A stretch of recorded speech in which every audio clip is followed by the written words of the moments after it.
Hi everybody, it's Meg from Books Off the Beaten Path, looking a tad bedraggled because it is starting to get hot here in Okie Dokie. So it is Saturday. I have my popcorn, my jelly jar glass, and our drink of choice this afternoon is going to be a Red Stripe. So, love those. Haven't had one in a long time, so I think I'll take a sip first before we get started. You don't mind, do you?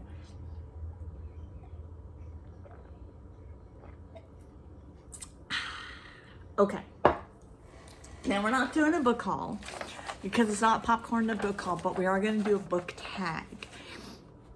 And somebody tagged me on this, or maybe they didn't, because I'm so lost and confused on all the tags that I have down in my notes. So if somebody tagged me, thank you so much. If no one tagged me, sorry, I'm doing the tag anyway. And the tag is the behind the scenes booktube tag. So here we go. You ready? Question 1. When recording a post, do you read from a prepared script, or do you refer to notes or a broad outline, or do you speak extemporaneously? Have you ever seen this channel? Have you ever seen my videos? I'm never that prepared. I always just speak whatever comes out of my mouth, and sometimes it doesn't even make sense. Excuse me, that was the Red Stripe. That was disgusting. I will not do it again. Okay, number 2. Do you edit before you post, deleting hems and haws, misspeaks, mispronunciations, and other common public speaking foibles? Do you remove things you don't mean to say, or off-topic thoughts or comments you think might be misunderstood? Again, you have to have seen my channel to know that I just film and post. Film and post.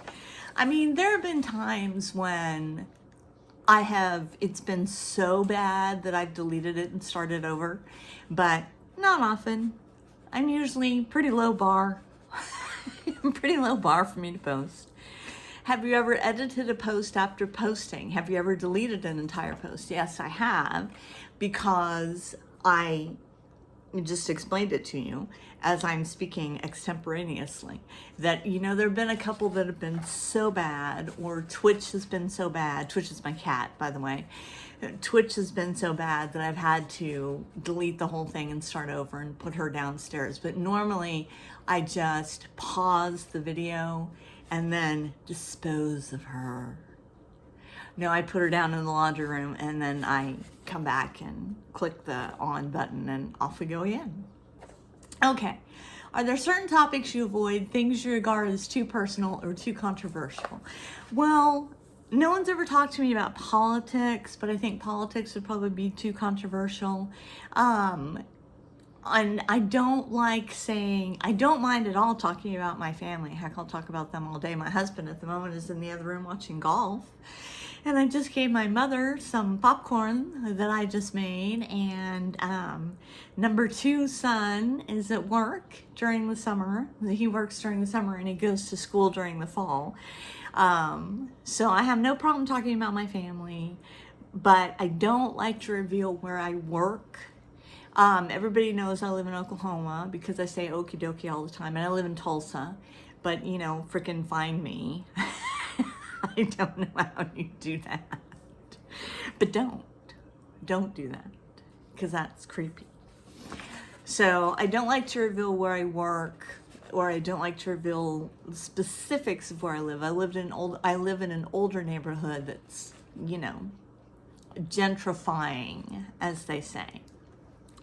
Are there certain topics you avoid, things you regard? Oh, I already answered that one. Do your posts include graphics, special lighting, music, fast cuts, or other design enhancements? I used to include a lot of graphics, and I still occasionally will include the graphic. Like if I can't find the book, or I want to talk about Timothy Chalamet or Russell Crowe or something like that, I will include a picture. Like in a video recently, I included a picture of Sean Bean and a couple of things like that. But it takes up so much space when I'm trying to upload it that I tend not to do that as much as I used to. See, I've learned a little bit. Do you have a target number of posts each week? No, I have a target number of posts each month because I'm so busy and, I work. Let me just give you a little insight into my life. I work 8 to 4:30, but I wake up super early. I wake up at like 4 a.m. and I journal and I do my cross stitch and I do my creative writing. Not all on the same day, like I have certain days I'll stitch and certain days that I'll write and everything like that. And then I go to work and then we come home. We usually have an early dinner and then I go to bed and read for like 2 to 2.5 hours. And it's a wonderful life. I love it, but that doesn't leave me a lot of time for posting. And then on the weekends, my mother's practically not able to drive at all. She does drive to Bridge on Mondays. She does still play bridge with some friends of hers. But other than that, so on Saturdays, I spend most of Saturday running errands with her and taking her where she wants to go and doing what she wants to do and everything like that. And then Sunday is church and nap time. So I would say that I try to post at least once a week, 4 times a month. I know if I posted more, I would get more views, but I just don't have the energy for it.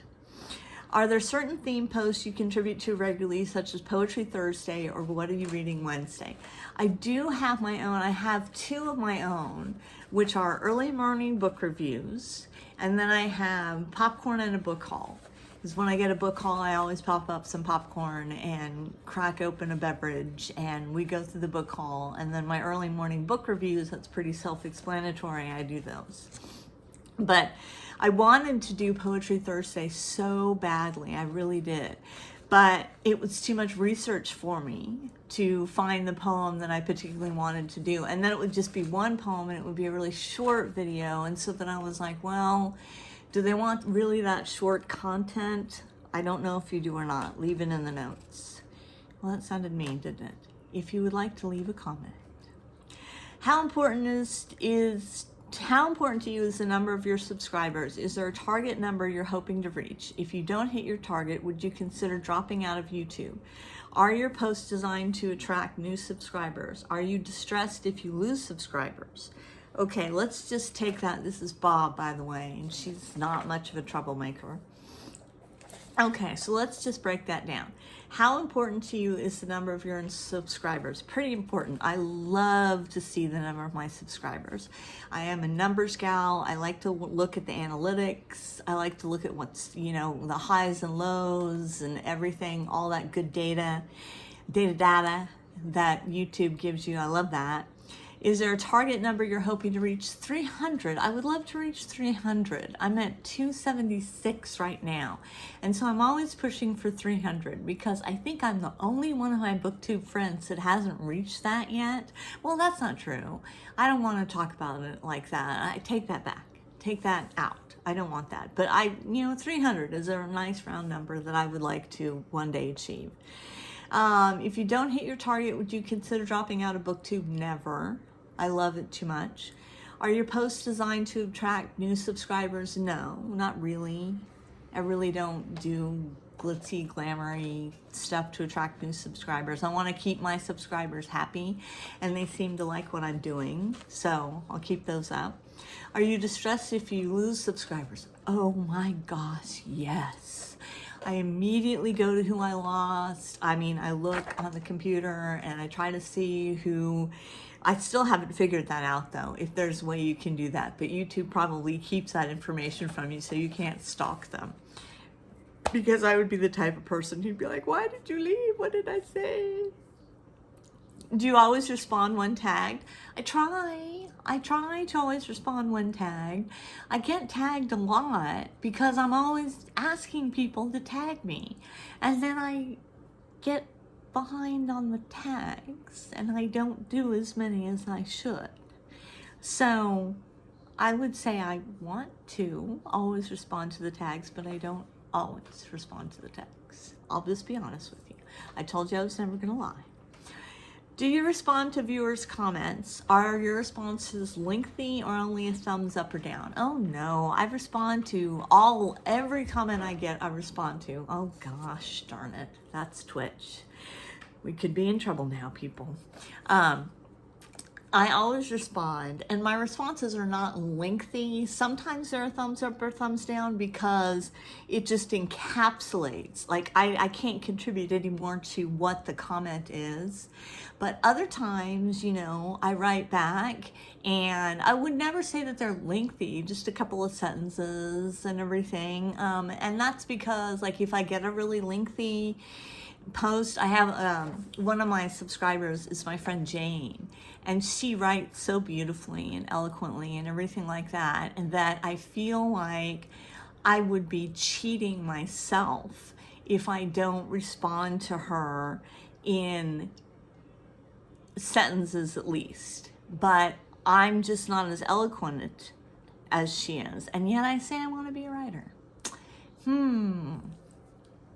Put a little more red stripe in my jelly jar. Take that as food for thought for the afternoon. So how did I answer that? Yes, I respond to my viewers' comments, and my responses can be lengthy, they can be short, or they can be a thumbs up or thumbs down, but there's no hard and fast rule.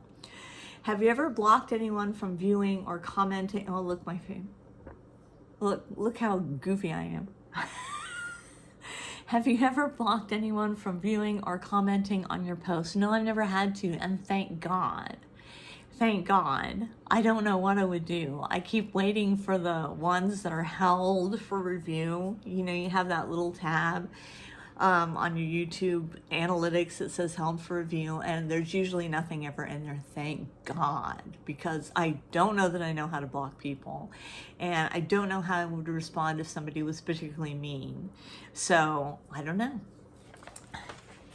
That is the tag, the behind the scenes booktube tag. I also want to give you two little extra behind the scenes things. I always film in my kitchen. I'm going to pause a second and flip the camera around so you can see it. I put a stack of books on this chair and they're my grocery sacks, still not unloaded from Saturday and everything like that. And you can kind of see hubby in the background sitting watching his golf. But I always film in the kitchen because it's got the best light. And I usually film when no one's here or when people are occupied, and I try to keep Moose, my dog, from barking a lot when I'm filming because I know that's not what you guys tuned in for. But anyway, I hope you guys have a fantastic Saturday, and thank you for watching, and I will check you later.